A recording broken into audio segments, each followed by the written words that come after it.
अल्लाहुम्मा सल्लि अला सय्यिदिना व मौलाना मुहम्मदिन। कोई इंसाफ बोलते, औकाफ हमारा है साहब, माना के कुछ 19-20 और अंदर के कुछ मसाइल अपनी जगह पर, अपनी जगह पर ये अंदर के हमारे मसले हैं, हलाल और हराम के हमारे अंदर के मसले हैं। आप इंसाफ करना है तो इंसाफ करो, वरना अपनी जगह पर रहो। हमारी ही पूरी ज़मीन को हड़पने की ज़रूरत क्या है? अंदर के राज तुम्हारे जितना हम समझ सकते हैं उतना तो तुम्हारी औलाद नहीं समझी। मालूम है करम, इस किस्म का पिलान एक दौर में ज़मीन के एक मुल्क में हुआ जहां मुसलमानों की औकाफ थी, मस्जिदें थी, मदरसे थे, खानखाहें थी। डायरेक्ट दुश्मन मस्जिदों को बंद करना चाहा, मदरसों को बंद करना चाहा, खानखाहों को बंद करना चाहा, ज़बरदस्त कब्रिस्तानों की जगह को हड़पना चाहा। जब उसकी ताकत से बाहर हुआ, आज जैसे बिल पास हुई ऐसे ही ज़बरदस्त बिल उस ज़माने में पास हुई। यहाँ पास करने वाले कोई और है, उस ज़माने में पास करने वाले कम्युनिस्ट थे।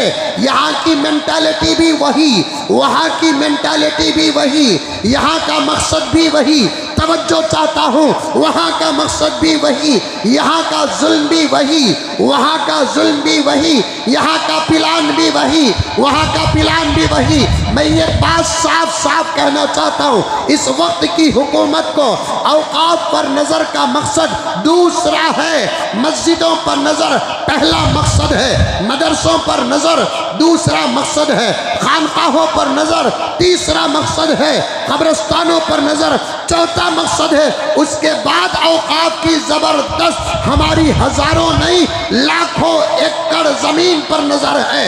वो डायरेक्ट मस्जिदों को कब्जा करना चाहते हैं, मदरसों को कब्जा करना चाहते हैं, खानकाहों को कब्जा करना चाहते हैं, कब्रिस्तानों को कब्जा करना चाहते हैं। लेकिन जब ये मसला उनकी ताकत से बाहर निकला और ये मकसद में वो लोग जब कामयाब नहीं हुए तो उन्होंने एक ज़बरदस्त प्लान, बड़ी ज़बरदस्त तारीख और मुताले के बाद हासिल किया।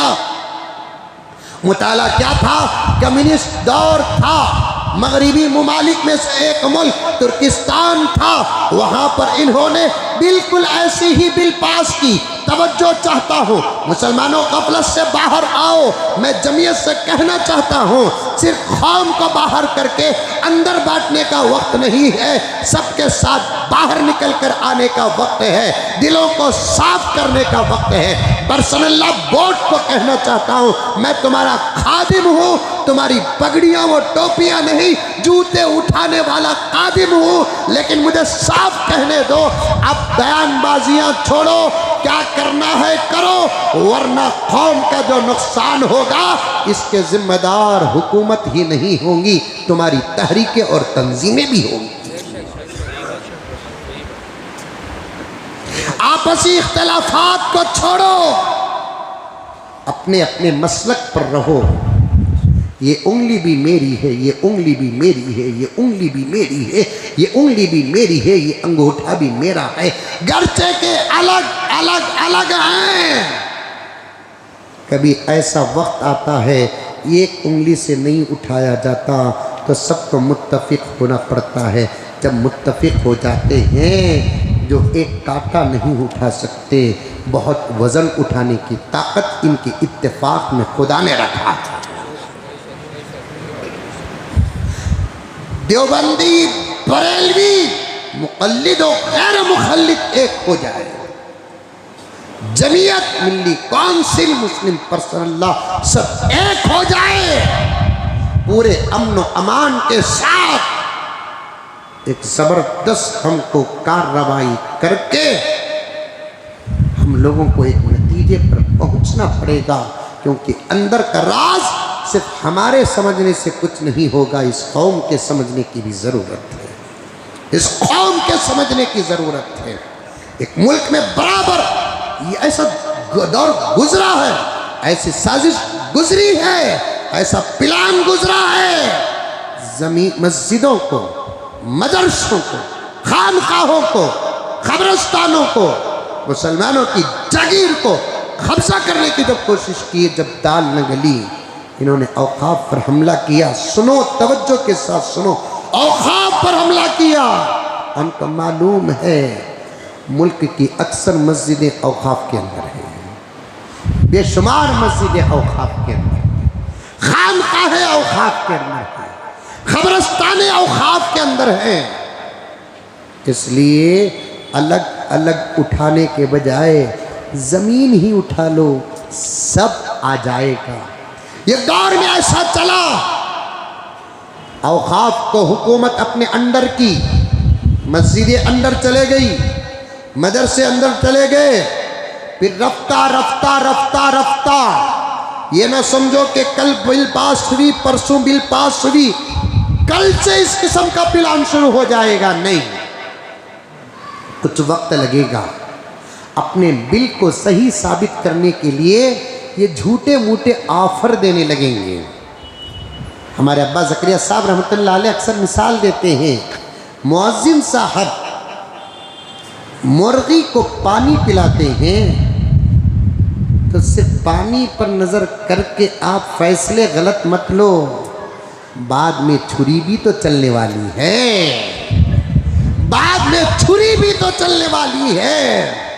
बिल्कुल इसी तरीके से गरीबों की बात आएगी, मुसलमानों की हमदर्दी की, बिल्कुल पार्लियामेंट में फेस टू फेस हमारे मुल्क के सेकुलर भाई बहन, चाहे वो हिंदू धर्म के हो, सिख धर्म के हो, हमारे अपने तो हैं ही अल्हम्दुलिल्लाह, खुदा सलामत रखे। कुछ हमारे मुल्क के एक सिख बहन हमारी जिस अंदाज से वजीरे दाखिला की तरफ इशारा करके बात कर रही थी, अगर उस कुर्सी में मैं होता या तो माफ़ी मांग लेता, या तो इरादा बदल देता, या तो कुर्सी छोड़ के बाहर आ जाता। हर बोल बोल ही नहीं होते, कभी कभार थूक बोल के शक्ल भी इख्तियार कर लेते। हर बोल बोल नहीं होते, कभी कभार थूक भी बोल की शक्ल इख्तियार कर लेते। इतनी मुसलमानों से हमदर्दी वो मेरी बहन पूछती है, इतनी मुसलमानों से हमदर्दी, तो फिर आपकी पार्टी और आपकी वजारत और आपके इख्तिदार और आपकी हुकूमत में आपने मुसलमानों को कितना हिस्सा दिया है, ये तो साथ रखते भी नहीं। दूसरा, हम पूरा मुल्क कहता है जनाबे वाला, आपकी हमदर्दी की हमको ज़रूरत नहीं है, आपके पास हमदर्दी का स्टॉक है, तो फिर आप ही के कौम के बहुत सारे मसाइल हैं, आप उसको हल करो। बार बार इधर आने की क्या ज़रूरत है? दाल में काला नहीं बल्कि पूरी दाल काली है। एक दौर में ऐसा हुआ, पूरे औकाफ को कब्जा कर लिया। तवज्जो चाहता हूँ, औकाफ को कब्जा करने के बाद धीरे धीरे मस्जिदों पर हमला हुआ, मस्जिदों पर टैक्स लगाया गया, मदरसों पर टैक्स लगाया गया, नमाजों पर टैक्स लगाया गया, खामखा मस्जिदों के अंदर खजाने छुपे रहने की बात लगाकर मस्जिदों को तोड़ा गया, मस्जिदों को शहीद किया गया, क्योंकि इस तर्ज पर ये चलना चाहते हैं। लंबा मजमून है, चलते चलते ये इदारे, ये मस्जिदें औकाफ और औकाफ हुकूमत का हिस्सा है, वो भी आ जाएंगे, अपने प्रोग्राम मुनक़िद करेंगे। ऐसा दौर गुजरा है, कभी कभी ऐसा वक्त भी कम्युनिस्टों के दौर में आया जब औकाफ को उन्होंने कब्जा किया, मस्जिदों के अंदर उन्होंने अपने जलसे मुनक़िद किए और जलसा शुरू करने से पहले ऐलान लगाया, धर्म वाले लोग, इबादत करने वाले लोग बाहर चले जाए। उनको भेजकर मस्जिदों में रंडियों को नचवाया गया, शराब की महफिलें मुनक़िद की गई। उसी तर्ज को अपनाने की अंदरूनी एक साजिश है। बिल तो पास हो चुकी है, ये दुनिया की बिल है, ये एक बिल वहाँ भी पास होना है जो हमारा ईमान है, हमारा आस्था है, हमारा अकीदा है। इसके बगैर तो हमारा ईमान मुकम्मल नहीं होता। आज से कार्रवाइयाँ हमारे बड़े निज़ाम बनाकर शुरू करेंगे। मुसलमानों में समझाने के मसले को लाकर यहाँ पहुँचा हूँ। डरने की कोई ज़रूरत नहीं। नमाजों की पाबंदी करो, रोज़ाना दुआ करो, ला इलाहा इल्ला अंत सुब्हानका इन्नी कुन्तु मिनज़ ज़ालिमीन पढ़ा करो, सूरतुल मुज़्ज़म्मिल का विर्द करो, सूरतुत तगाबुन पढ़ा करो और पूरे सीधे रास्ते पर आ जाओ। वो जुमले को बाकी रखो, इंशाअल्लाह मौका रहेगा तो मैं आपके सामने बयान करूंगा। घबराने की ज़रूरत नहीं है, घबराने की ज़रूरत नहीं है। इससे खतरनाक दौर मूसा पर आया, गर्क कौन हुआ? फिरऔन हुआ। इससे खतरनाक हाल किस पर आया? इब्राहिम पर आया। तबाह कौन हुआ? नमरूद हुआ। खुदा ने इब्राहिम को बचाया। इससे खतरनाक हाल दाऊद पर भी आया, लेकिन जालूत तबाह हुआ, अल्लाह ने दाऊद को बचाया। इससे खतरनाक हालात मेरे नबी पर आए, अल्लाह तबारक व तआला ने नतीजा नबी को अता फरमाया। जहन्नम के घाट अबू जहल को उतारा, अबू लहब को उतारा, उतबा व शैबा को उतारा, दुश्मनान इस्लाम को उतारा। हमेशा मैं ये नहीं कहता कि इस्लाम की जीत हुई है, फलां की हार हुई है। इतना तो मैं डंके की चोट में कहता हूँ, हमेशा जीत हक ही की हुई है, हक की हुई है हमेशा जीत। बातिल कभी कभी भड़कता है, कातिल कभी कभी भड़कता है। बातिल के भड़कने को, हक के नतीजे को मेरे अल्लाह का कलाम फरमाता है, कुल जाअल हक़्क़ु व ज़हक़ल बातिल इन्नल बातिल कान ज़हूक़ा। हक भी आता है, बातिल भी आता है। बातिल दंदनाते आता है, बातिल पावर के साथ आता है, बातिल जुल्म की ताकत लेकर आता है, इख्तिदार की ताकत लेकर आता है, हुकूमत की ताकत लेकर आता है। और हमेशा तारीख उठाकर पढ़ो, सीरत उठाकर पढ़ो और गुजरा हुआ दौर उठाकर पढ़ो, हमारे मुल्क की तारीख उठाकर पढ़ो।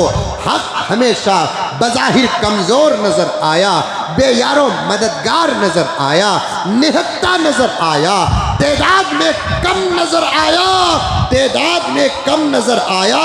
लेकिन अल्लाह तबारक व तआला जब भी कामयाबी अता फरमाया, इंशा ख़त्म अल्लाह की हक की कामयाबी।